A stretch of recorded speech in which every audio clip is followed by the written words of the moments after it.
aşırı yorgunum. Yani eve 6.30-7 gibi geldim ve şu an 11.30 ve yeni oturdum. Tüm evi düzenledim. Umarım yarın annem eve gelir. Artık çünkü çok zor. Herkes bir gün ölür. Ama ölene kadar bir şekilde 50 yıl falan yaşamak zorundasındır. Ve bir sürü şey düşünerek 50 yıl geçirmek, açık konuşayım, hiçbir şey düşünmeden geçireceğim 5000 yıldan daha fazla yorucu. Ben seni gıcık etmek için bilerek ayağımla sinek yakalamış olabilir miyim ya? Ya seni bunu aklın alıyor mu oğlum bunun seni? Ha? Bu kadar mı kendine odaklı bir insansın sen? Sanki güvenilir biri olmak, insan ilişkilerinin düzeyini belirleyen en önemli özelliklerinden biri. Tabii bugünkü sosyal yaşamımızda her türlü ilişki kurmak zorunda kalıyoruz ve ilişki düzeyini ayarlamak için her düzeyde her ilişkinin sağlığını belirleyecek bir reçeteye ihtiyacımız var. Belki de modernliğin laneti de bu, bilmiyorum. Doğal olarak ilişkide bu kadar dikkatli olmak enerji istiyor. Ve hatta arkadaşlarımız da hesaplı olup olmadığımızın varsayımını gündeme getiriyor. Ama ben öyle düşünmüyorum.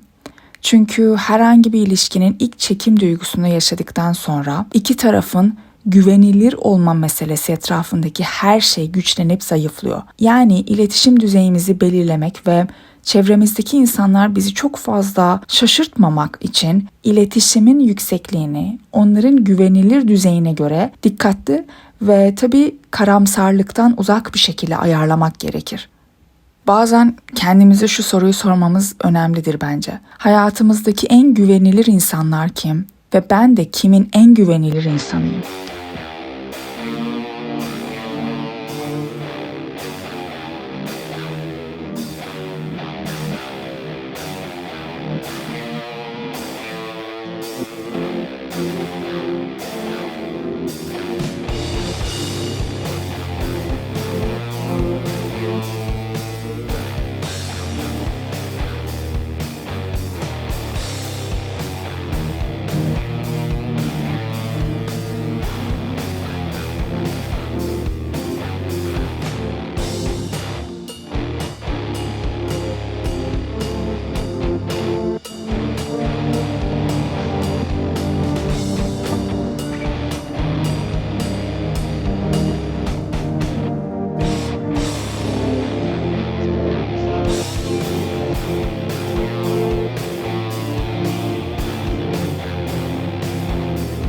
Deliriyordum.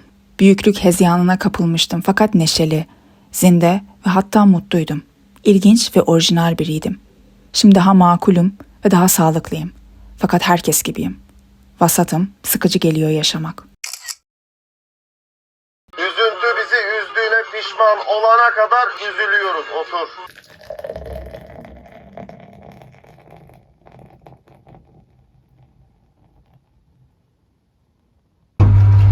Ay, bugün benim doğum günüm. Hem sarhoşum hem mutluyum. Öyle.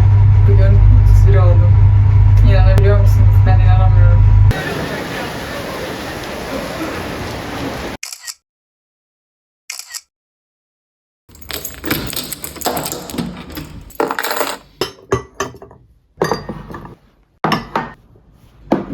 Geçenlerde Bill Gates'ten bir belgesel izledim. Ona en büyük endişen ya da korkun nedir diye sorulduğunda diyor ki beynimin düşünmeyi bıraktığı zaman. Bu düşünce neden bu kadar önemli? Çünkü belki de öyle olmasa yeryüzündeki diğer canlılardan hiçbir farkımız kalmaz. Hayatlarının ilk gününden itibaren sadece bir şey olmaya programlanan canlılar gibi. Yani bu dünyaya dair anladığımız her şey düşünebilmemizden geliyor. Aslında insanların diğer canlılarla olan tartışmalarının tamamı düşünmeyle ilgili değil. Bir seçime yol açan düşünmedir. Bizi tanıtan, hatta olgunlaştıran şey de seçimlerimiz, değil mi? O halde düşündüğümüz her şeye inanmamız gerekiyorsa, o zaman hayatta her şeyi seçme şansımız olduğuna inanmaya başlıyoruz. İnsanlarla aramızdaki fark da bu aşamada kendini gösteriyor. Seçimlerimizde, hedeflerimizde, çabamızda. Gerçi bu da var, hedef koyduğumuz her şey doğru ilerlemez mesela. Bu escape room'ları, kaçış oda terimi var ya, biz insan olarak bu dünyada kaçış odalarımız olduğunu inanıyorum. Düşünsene, seni bir an bir kaçış odasında atıyorlar. Bu da senin kazanmadığın özelliklerin, ülken, cinsiyetin vesaire. Bu odanın ne olduğunu, kaç odalı olduğunu bile bilmiyorsun ve küçük bir hatan belki büyük şeyler sebep olabiliyor. Çünkü zaman devrede. Şimdi her birimizin kendi kaçış odasına sahip olduğunu düşünelim. Hatta yeryüzündeki insan sayısı kadar kaçış odaları var. Bu kaçış odalarının çıkışı ne? Şimdi diyelim ki Tanrı'ya inananlar, Tanrı'nın ondan memnun olduğu mutluluğuyla çıkıyorlar. İnanmayanlar da kendisiyle ya da başkaları onunla mutlu olduğunun mutluluğuyla. Ama mesele şu ki bu kaçış odasından çıkmak için sınırlı bir zamanımız var işte. Şu gerçek de var, kaçış odasındaki eşyalar bana ait. Sahip olduğum seçimlerin hepsi benim, senin değil. Hazal'ın kaçış odasının bir yerinden sizinle bulaşabileceğimiz noktalar oluyor. Mesela bu videoyu izliyor olmanız. Ama bu kaçış odasında birçok seçeneğimiz var. Seçtiklerimiz zaten düşüncenin sonucu. Peki neden kaderin yanında umut var? Sanırım uğruna yaşadığımız tek şey umut. Eğer iyi seçimler yaparsak kaçış odasından iyi bir duyguyla çıkacağımız gibi.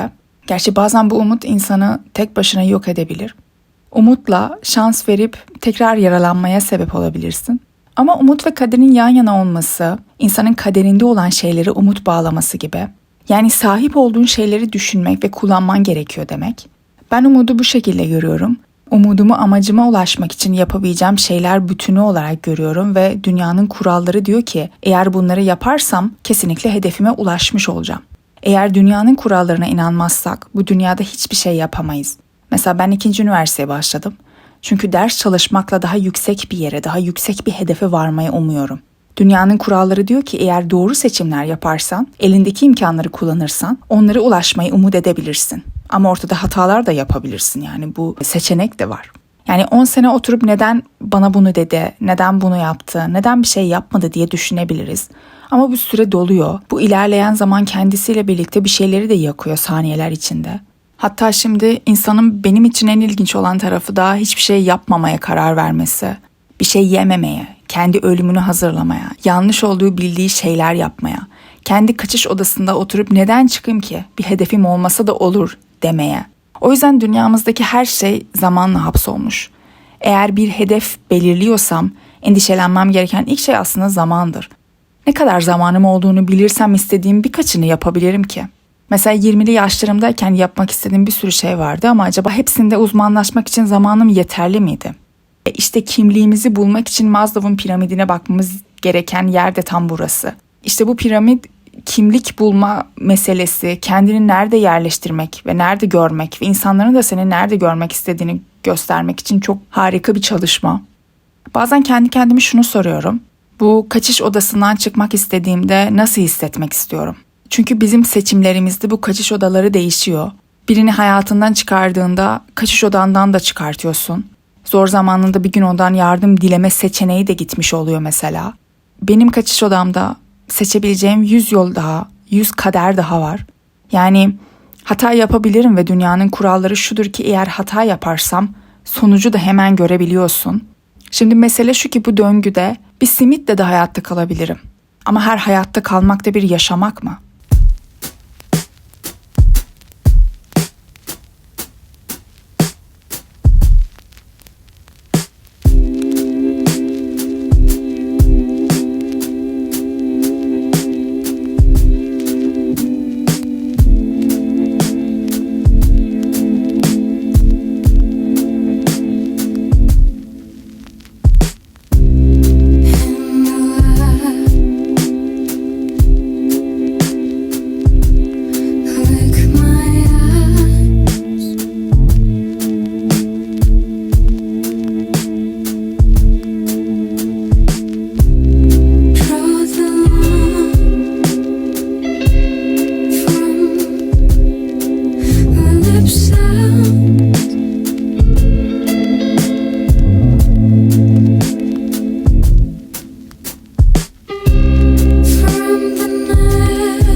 지쳐서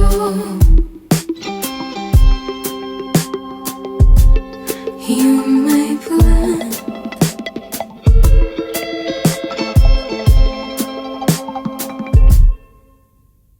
Bağırabilseydim tüm şehri uyandırırdım. Uyandırdım tüm dünyayı. Ama ses içimde ölmüştü. Same body, same footprint. We can try, we can reshape the core. Anyone sleep in your home? You and I, we can't rebuild the earth. Why escape out of love? And you know it's wrong, deep down what he's making you do, but you just keep going back, and you start to think, is my self-respect so fucking low?